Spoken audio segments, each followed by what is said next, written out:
নমস্কার, প্রথমেই সকলকে স্বাগত জানাই। আজকে আমি তৈরি করছি খুব সহজ একটা ঘরোয়া রেসিপি। তৈরি করছি আমি সজনে ফুল দিয়ে একটা দারুণ রেসিপি। এর জন্য প্রথমেই নিয়েছি আমি ২৫০ গ্রাম সজনে ফুল। খুব ভালো করে পরিষ্কার করে ধুয়ে নিয়ে একটা পাত্রে জল বসিয়ে দিয়েছি। জল ফুটতে শুরু করলে ২ মিনিট ফুলটা আমি ভাপিয়ে গ্যাস থেকে নামিয়ে ছেঁকে রেখে দিলাম। এবার গ্যাসের উপর কড়া বসিয়ে দিয়ে দিলাম সর্ষের তেল।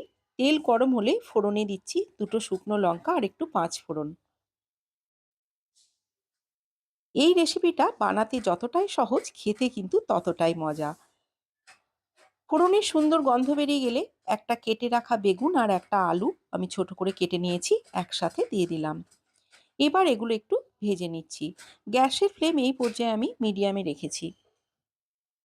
দিয়ে দিচ্ছি অল্প একটু হলুদ। আর কিন্তু কোনো মশলা দেব না। খুব অল্প মশলায় এই রেসিপিটা দুর্দান্ত খেতে হয়। দিয়ে দিচ্ছি পরিমাণ মতো নুন। আরও কিছুক্ষণ আলু আর বেগুনটা ভেজে নিচ্ছি। এবার আমি ছেঁকে রাখা ফুলটা এর সাথে অ্যাড করে দিলাম। ফুলটার সাথে আলু বেগুন আবারও একবার ভালো করে কষিয়ে নিচ্ছি।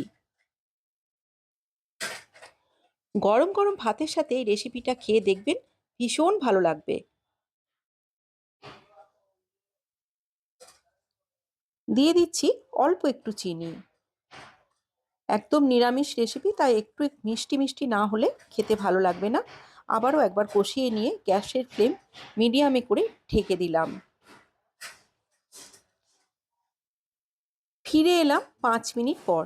আমি কিন্তু কোনো রকম জল ব্যবহার করিনি।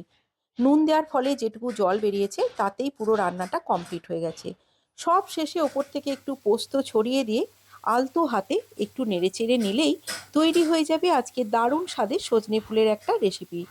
এবার গ্যাস অফ করে আমি গরম গরম পরিবেশন করে দিচ্ছি। কেমন লাগলো আমাকে অবশ্যই জানাবেন।